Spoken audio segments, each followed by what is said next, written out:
As I noted last night, it was terrific for the president to let the sunlight in during that DACA back and forth at the White House. Transparency is long overdue in the legislative process. It's something I've been asking for years. He was engaged and he was enthusiastic about having both sides at the table. That was really good. He also reiterated that the wall and ending chain migration was a prerequisite for any deal on the so-called dreamers. But not so reassuring was when this went down. You turn on Fox News and I can hear the drumbeat coming. Right-wing radio and TV talk show hosts are going to beat the crap out of us because it's going to be amnesty all over again. And then the president basically seconded that emotion. Thank you, Lindsay. You know, it's very interesting because I do have people that are, let's just to use a very common term, very far right and very far left. They're very unhappy about what we're doing, but I really don't believe they have to be. Excuse me? Lindsey Graham hitting Fox News? Well, that's nothing new. But the president hitting the far right? That's adopting the language of his fiercest critics on the left and many in the open borders crowd. Pretty surprising. And then here was the pièce de résistance. This group comes back, hopefully with an agreement. This group and others from the Senate, from the House, comes back with an agreement. I'm signing it. I mean, I will be signing it. I'm not going to say, oh, gee, I want this or I want that. I'll be signing it. And here's the part that made Jeb Bush all warm and fuzzy. This should be a bipartisan bill. This should be a bill of love. Truly, it should be a bill of love, and we can do that. Wait, does that sound a little bit familiar? Yes, they broke the law, but it's not a felony. It's kind of it's an act of love. Now, do you remember when candidate Trump ridiculed low-energy Jeb for that? If you remember, he said they come as an act of love, okay? Tell that to the families, and there are many, many, many families who lost a loved one. Act of love, okay? There's no act of love. And remember candidate Trump saying this? No citizenship. No citizenship. No citizenship. Everyone agree with that? I mean, go a step further. They'll pay back taxes. They have to pay taxes. There's no amnesty as such. There's no amnesty. Listen to the crowd. So what happened? Well, maybe the president realizes that he's never going to get a wall unless he does that DACA amnesty. Maybe. And maybe he thinks he just can't end chain migration unless he gives legal status to those 800,000 illegals. They range from about 16 years of age to about 30 years of age. They're not all kids now.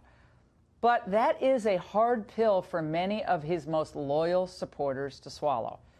Today, many of my radio listeners were in meltdown mode. We're not going to get a new wall. I'll bet my shirt we don't get it. We don't get Sean, verify. I'll bet my shirt on that. If he breaks his promise and he grants amnesty to these dreamers, it's over. I think it's over.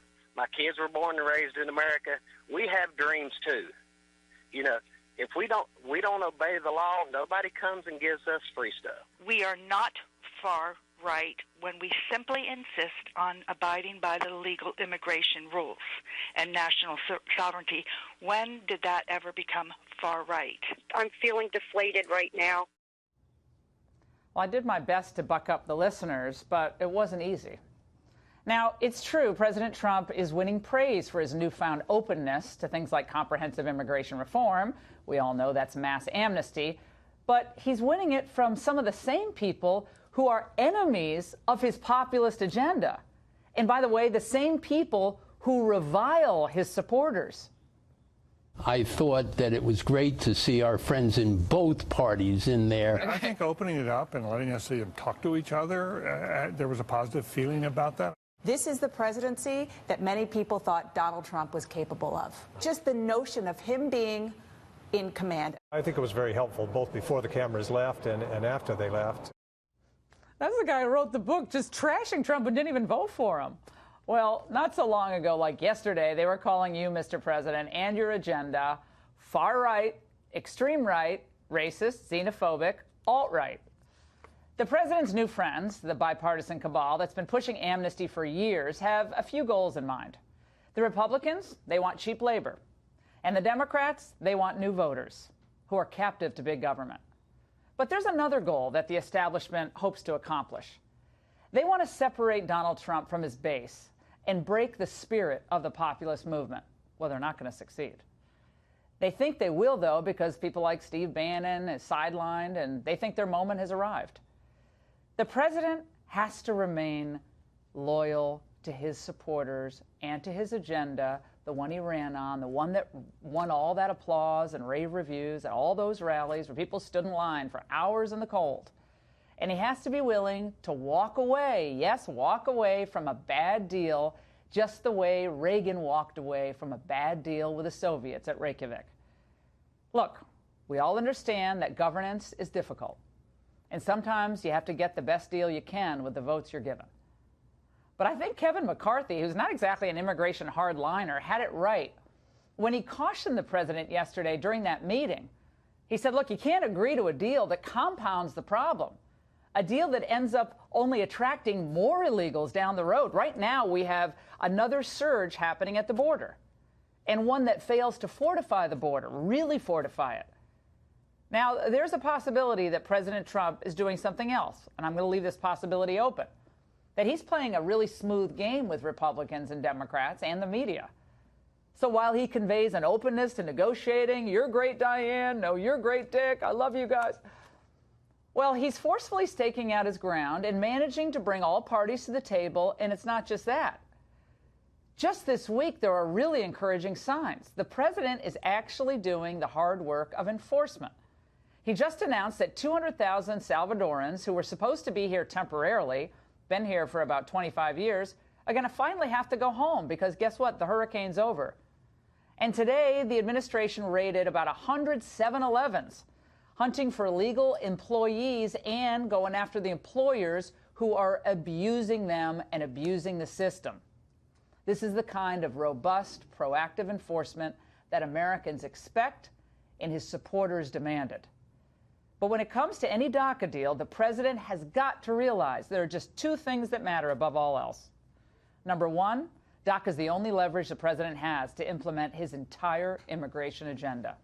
And number two, Democrats favor granting citizenship to these illegal aliens because they believe it is the absolute key to achieving a supermajority, just like the one they currently have in California. They want that in every key battleground state. So there's so much more at stake than just the future of the Dreamers. This deal could decide the fate of the country. I'm going to wait to see what the final DACA proposal looks like. But if it does not include a wall, a real wall, not a see-through wall, expect a political revolt from the base, which means losing the House and maybe even losing the Senate. And by the way, chain migration, absolutely necessary. So if those things aren't in the deal or they're watered down so badly they don't really exist at all, we end up losing the House, the Senate. Who's going to be left to defend the president? Dick Durbin? Lindsey Graham? Or all those hard right people who host radio shows or on Fox News? The president did not promise his supporters an opaque electronic fence that only covers a third of the border. He promised them a wall, a big, beautiful wall. And unless it's built, unless chain migration is ended, I fear, Mr. President, your most ardent supporters will write you off as just another politician who said something he didn't really mean. And that would be heartbreaking. And that's the angle.